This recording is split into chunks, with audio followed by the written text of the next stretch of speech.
Hello guys and welcome back. So this video isn't like our normal videos, it's not a RedCraft video. This has something to do with the chest I'm standing on and something to do with this outline behind me. So basically I'm going to give you guys a tutorial of, in the last episode I built a farm, a crop farm, an automatic villager crop farm.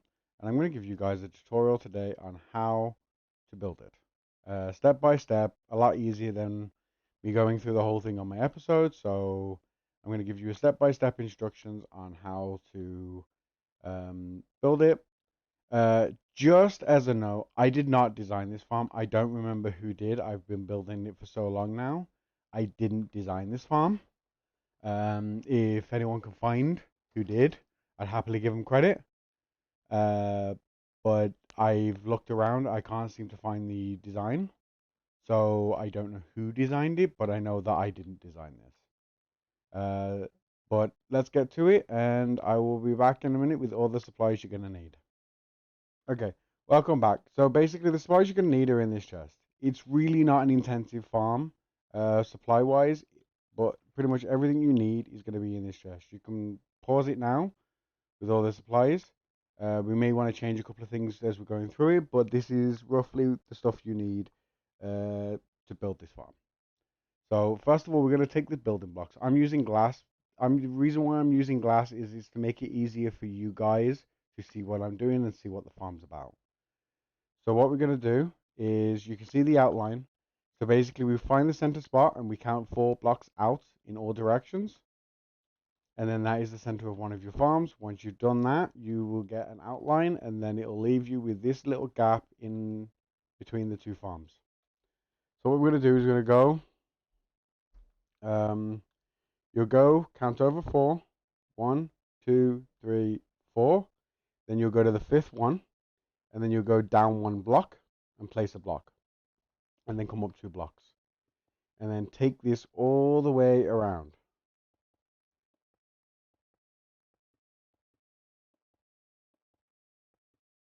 Okay, so now that that's been done, what you're going to do is we're going to do exactly the same on this side. We go up 2 blocks, and then we're going to take this all the way around.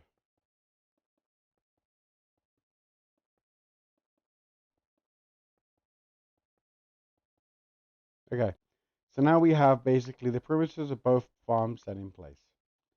Let me just set it today. So we have both of the farms now set in place. And everything is pretty much ready to go. And what we can do is over the back side, to decide whichever way you want the farm to face. If you want it to come out this way, then you have this long stretch here. If you want it to come out this way, then you would reverse it to that way. But whichever way is your back, you can block off this area because you don't need it all. And then all you need now is this section. Okay, so we have all of this set now. What we're going to do is we're going to do the inside of the farms. So what we need for this section, we can put away the building blocks. We want the composters, the stairs, the water, the hose, glowstone. This is glowstone, but it can be any light, so any light block. So basically what we're going to do is we're going to take out this wall section here. I'm going to put a stair in there, and we're going to waterlog it. Then we're going to put a composter on top of it. Then we're going to put a glowstone on top of that. The reason for the glowstone is to give light to the farm, but it also stops the villagers from being able to jump up there. Then what we can do is we can hold this entire land without any issues.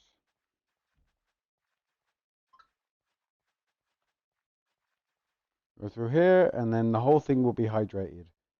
Then you come over to this side, and we do exactly the same thing. Put the stair pin, waterlog it, composter on top, glowstone on top of that. And then we can do exactly the same thing all over again.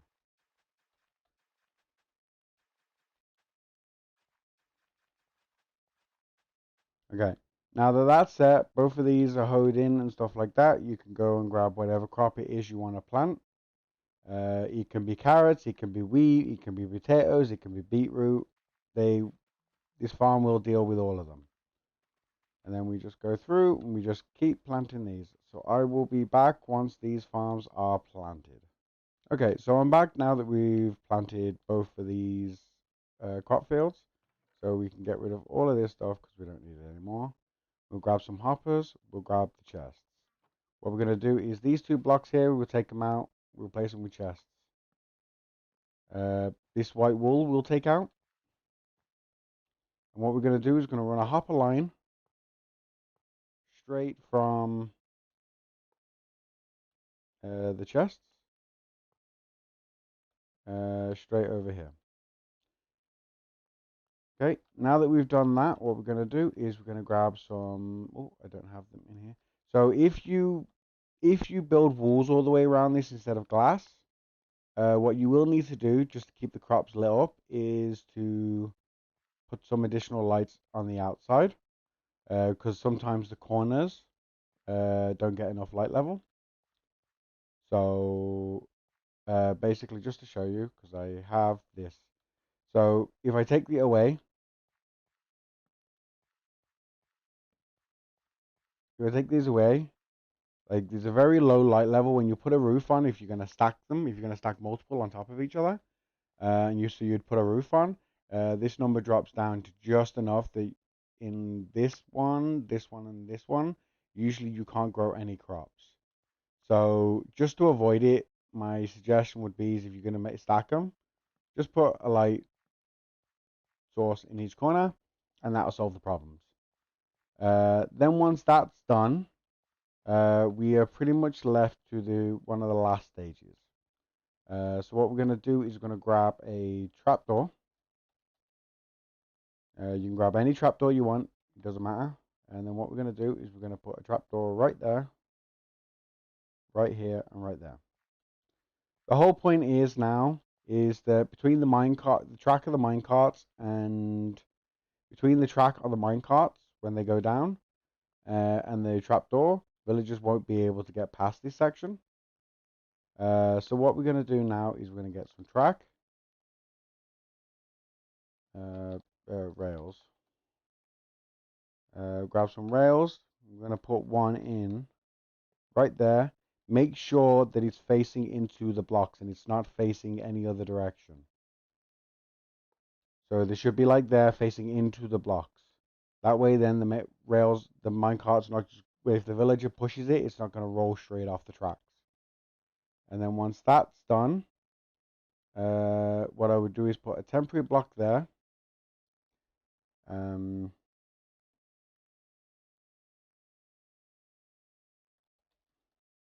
We'll grab a couple of hopper minecarts. You got one there, and then you can put your villager right here. Oh, there we go. Put your villager right there. You got one in there, and now we'll put one in here. And that is the fundamental basis of the farm of what you need. Oh, apparently my crop field got broken.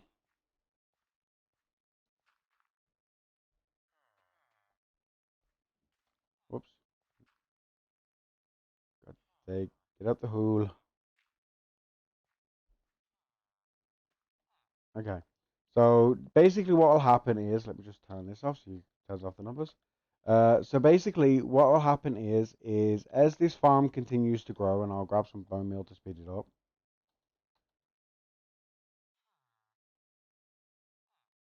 So basically as this farm continues to grow, the farmers will automatically harvest it. And then the natural thing that the farmers want to do is to breed. Because villagers want to breed with food, and they want to share their food with other villagers. So what they'll do is, where you can see that they're looking at each villager, where the 2 villagers are looking at each other, what they would do is they would extend food. So let me just throw in some carrots.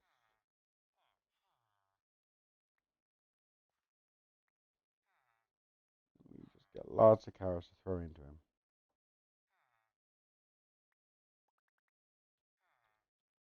So basically, they'll collect the carrots, and what will happen is his inventory will get full. So you see the how he's not collecting any more carrots is because his inventory is full.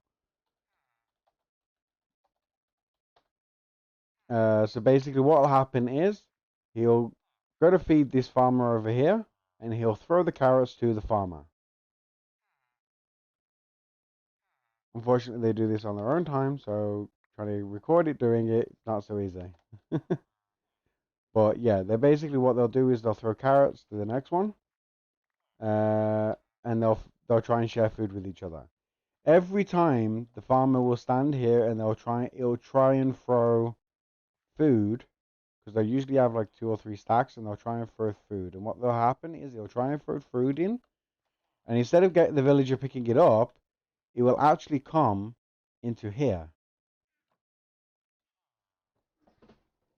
So that way, then instead of the villagers getting it, you get it in whatever chest system you wanted. And then what you guys can do is what I normally do is I'll fill this in. So you see how he's harvesting there. And then if you guys want, you can build another level on top. Exactly the same thing, exactly the same design. Straight on top. You can use any brick you want, and you can go up. And then the only difference is you would just take one set of hoppers up. So the next set of hoppers would come down. So it would come across like this. The next set of hoppers would look like that. So when they went to share, their food, it would be exactly the same thing. The only difference is it would take it down straight into this chest here. Minecart. The reason why we use minecart hoppers instead of just putting a hopper there is because minecart hoppers collect a lot faster than normal hoppers. So I think that's it for this tutorial.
Okay, and welcome back. As you've seen from our little AFK time lapse thing that I had, we AFK for about 30 minutes, and we have just under 3 stacks of carrots. Basically, this farm, especially when you tile it and you have multiple on each other, so stacking up the carrots in one and then making another one for wheat and beetroot and so on and so forth, it can become very efficient when you stack multiple on each other. Obviously, the villagers only breed at certain times of day, which means they're only going to exchange food at certain times of day. So you got to bear that in mind that they're only going to exchange food at certain times of day, and you're limited by how fast the crops grow, and making sure that their inventory is full to exchange carrots with the other ones. The more you stack these on each other, the more efficient they'll become. Even making them like multiple blocks, so you have like this section here for carrots, and then you build another one next to it for wheat, another one on the other side for beetroot, and so on and so forth. And then you can stack it as high as you want, as long as you're able to load the entities within 128 blocks. You can literally stack it as high as you want. But yeah, my suggestion would be is not to trade with any of these farmers. Leave them without being traded, unless you want to trade carrots with them, because otherwise what can happen is you start to put other things into their inventories. Like if you trade potatoes, they can start changing to potatoes in the fields. So my suggestion would be is just to either not trade with them and just name tag them so they don't despawn, or trade with the crop that's in that field. If this isn't the crop you want, if they don't have carrots, what you can do is you can come in here and you can literally just keep breaking the composter over and over again until you get something you want to trade with. Oops, didn't mean to do that. So basically, you find something you're more interested in. If you should have something,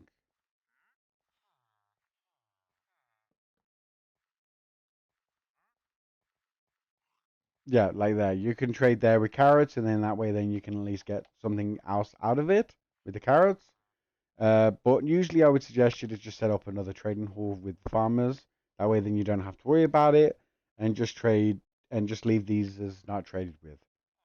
Um, Not to mention, if you accidentally at any point, if you ever like hit them accidentally, like I just did, it gives you the ability to get rid of them, so they don't mess up the trades with anywhere else.